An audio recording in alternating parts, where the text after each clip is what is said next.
The Vickers CR is a Tier 9 British light tank, and it is widely regarded as an overpowered vehicle. Why is it so strong? Well, it's basically the Vickers Light at Tier 10, just dropped down a tier, but without really any side effects. It goes just as fast at 65 kilometers per hour with a very similar power to weight ratio, and the gun on the vehicle has 2700 damage per minute, 0.317 dispersion, and 3 seconds of aiming time. And if we take a look at the Vickers Light, it also has 0.317 dispersion, 0.1 seconds better aiming time, and obviously it is a tier higher, so it gets about 300 more DPM. But apart from that, the penetration's the same on all of the rounds. It's got the same AP pen, it's got the same HESH pen, and as well heat pen. So really all you're gaining for the Vickers Light is a bit of DPM, and that's it. You're not even gaining accuracy. The Vickers CR is just as good as really any tier 10 out there, especially judging that it has light tank camouflage and fantastic view range. The T92E1 is an American light tank. Funny how light tanks are super strong.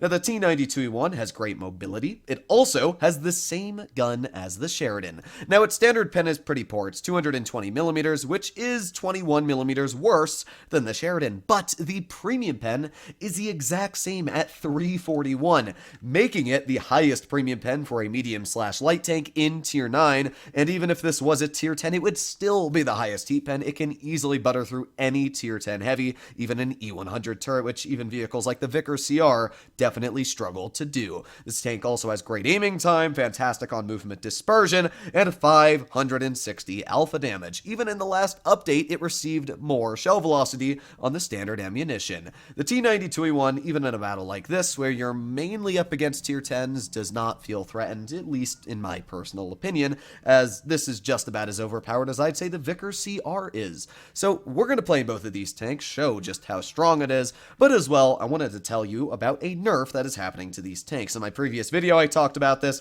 and Wargaming thinks that apparently a nerf that is suitable to both of these tanks is taking away 100 hit points. So instead of sitting at 1696, I'd have 1596. Yeah, I think the nerf will affect these tanks in maybe 1 out of 100 battles, but to be honest, I really don't see this nerf doing anything to a vehicle like the 92E1. There we go, that's 532 hit points I just took off of that E50M, and I don't get any punishment. I shoot him, I go back in the cover, I'm gonna even capture the space and try to put on my adrenaline so maybe I can get another shell into the E50M. Here we go.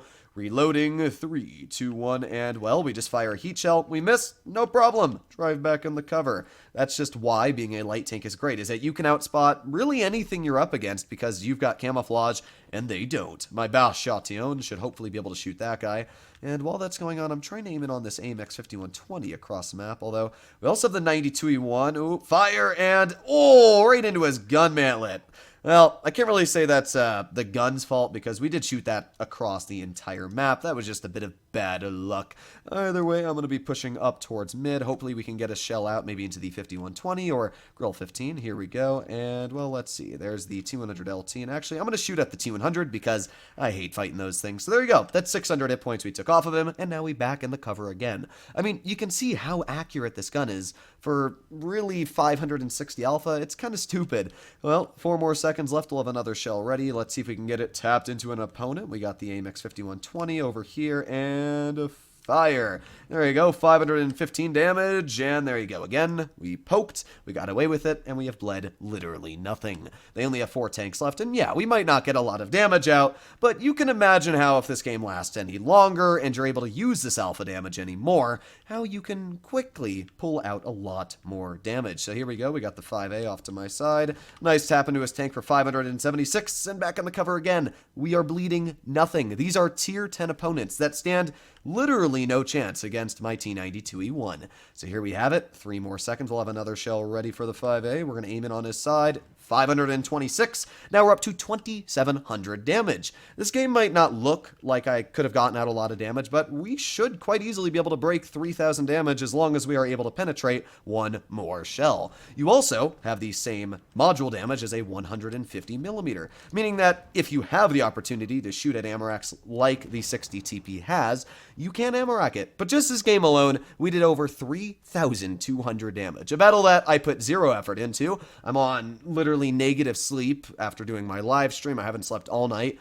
And that was still the easiest thing I've ever done against tier 10 opponents. In fact, the only tier 9 we shot was the AMX 5120. You can very easily see why the T92E1, in my opinion, is a pretty busted tank. 100 hit points is not going to change what makes it so strong. It's the fact that it's got crazy accuracy for the alpha that it carries. 4 seconds aiming time is really good for 560 damage per shot. Penetration's plenty, as you saw. A lot of people like to say that damage per minute is really important, but it's not. 2,000 damage per minute in a 7-minute battle means you could deal 14,000 damage. 14,000 damage is more than has ever been recorded in tier 10 apart from games of AFK players. In fact, the average tier 10 team has around 12,000 hit points. So you can easily do damage with a T92E1. Just in a 3-minute battle, you could deal 6,000, 5,000 damage. So I never like when people use damage per minute as an argument and a barometer to why a tank is bad, because that's definitely not the case.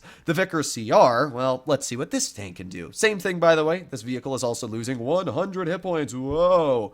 I just wanted to make a video explaining why both of these tanks are overpowered, and in personal opinion, what I would nerf on both of them. Well, first of all, for the T92E1, it would be a pretty easy nerf. Take away some of the heat pen. Instead of having 340 mils, give it 310 millimeters of heat pen. That way, it can't cut through most opponents easily. I would also make its accuracy a bit worse. Its aiming time, instead of it being 4 seconds and having great on-movement dispersion, make its on-movement dispersion bad. Make it 20% worse. That way, it would actually struggle to deal with shooting shots on the move and snapping shells. I think that would really easily balance out the T92E1, but that's just my personal opinion. For the Vickers CR, you want to make it balanced. First of all, take away its accuracy again. Make it .326 instead of .317, and as well, take away a bit of its hesh pen. It shouldn't have hesh penetration as a light tank at tier 9. The tier 10 I understand because it's supposed to be like an FE4202, but I don't really get why Wargaming gave this one as well fantastic hesh penetration. Either way, we're going to see if we can get some shells into the WZ, so there you go, another nice tap, and I'm just going to squeeze my way past him. Here we go, and this is what I'm talking about with that hesh. Easy shot into the rear of this WZ-111, and that is 400 hit points I was just able to take off of his vehicle. But we're not done. Let's go for, well, actually we are. I can't get a hesh shell into the side of his turret, but we've already dealt 1,445 hit points of damage. Now, their team is very quickly evaporating because they went town, and really when you go town, you should expect to lose. But here we go. We got a T28 aiming on the rear. Fire, and there you go. 475 hit points we just took off of that T28. But we're not done yet, because obviously we should be able to get another shell in. There you go. Nice shot on the move. As well, we got a fire. That's another 420 hit points we just took off of that opponent. But hey, we're still not done. We'll just snap a shell into the lower play the Chieftain. You can see where the Vickers is also an incredibly powerful tank. I mean, I've got the same alpha, same penetration as tier 9 mediums, but I'm not a medium. I'm a light tank. I got enough hesh pen to actually cut through this M48-6 Patton's turret, as you can see right there. Although, we still penned it. I was about to say, although we didn't pen it because he turned it at the last moment, we still cut right through the turret. Rear of an ISU, no problem. Boom, 448 damage. This game, we were able to deal 3,000 damage in that quick of a succession. This was pretty good example, I would say, of showcasing why both of these tanks are overpowered and what I would nerf on both of them. But as I said, I would definitely nerf both of these tanks. And Wargaming is taking a really wimpy way. The Vickers CR has been the top performing tier 9 in the game for years now, and the T92E1 is right behind it, and that's as simple as it gets. Hopefully you enjoyed today's video. If you'd like to see more like it, please consider smashing that subscribe button down below, and as always, stay happy, stay healthy out there, everybody.